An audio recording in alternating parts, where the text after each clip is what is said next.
Being true to yourself on this journey is of a sense. And self awareness involves a deep personal honesty. It comes from asking the right kind of questions that you generally try to shy away from. We all basically have wrapped ourselves up in these boxes. What are these boxes? These boxes are of identity, it's of conditioning. How you have identified yourself as a mother, as a child, as a family member, as a co worker. And all of these identities tend to create a box and hold you back.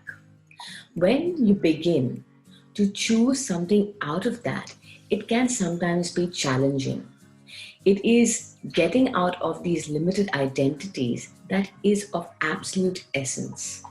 And when you get out of this identity of whatever that family identity, work identity, space identity, or whatever you're called, that identity is, that's when you begin to look at things a little more differently. A lot of people don't want to get out of this identity or are afraid to get out of the way people have pictured them is because then they fear that they will be judged. They will be judged because they're doing something completely different. And doing that, whatever that is different, is something they feel that is not them. And when they do something that they feel is not them, it creates a kind of space where they are uncomfortable.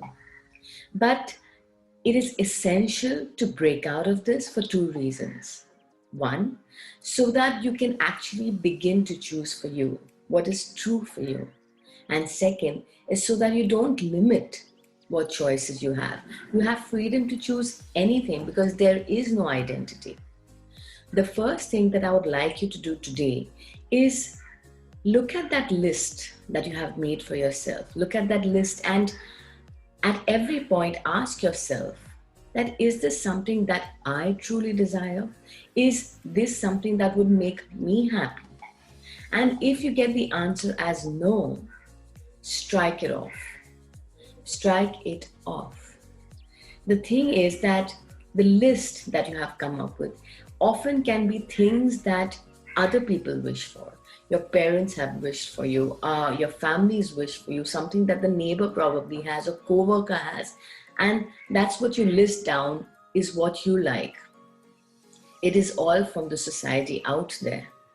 When you strike off what is not yours, your desires will be from a state of purity and something that you truly want.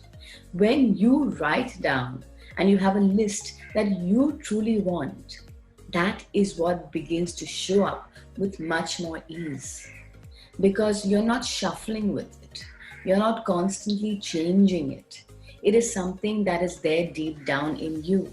And when it's there in you, then the universe finds it far more easier to align with it. So the exercise that I would like you to experience today is offloading. I would like you to stay true to yourself. And the second part of this exercise we do tomorrow, but for today, offload.